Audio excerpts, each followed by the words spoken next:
Tonight, the entire crowd for the Greyhound Derby heat will be restricted to this glass and concrete grandstand. The wooden terracing, built on a steel frame, will be deserted, closed by order of the GLC. And it'll stay shut for tomorrow night's Speedway. For the owners of Wimbledon Stadium, yesterday's fire safety inspection was disastrous. They were warned about the visit on Friday, but that didn't stop the inspectors finding a catalogue of faults. Most Greyhound meetings only attract a crowd of around 3,000 here, and they can be catered for in the glass stand.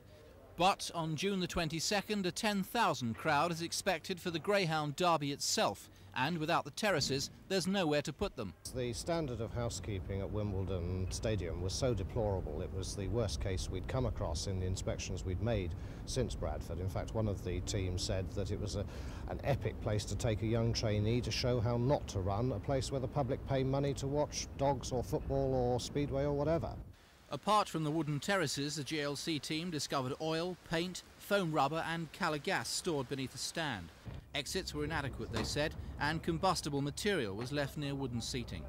Today, staff were working against the clock to complete emergency work. I think it's just a question of lining certain parts with non-combustible materials, enclosing girders, etc. I don't think it's a question of closing permanently. What surprised you about the inspection? I think certainly comments that were made about so-called tons of rubbish around. I would stress that the tons of rubbish in the main were shale from the Speedway track, non-combustible materials.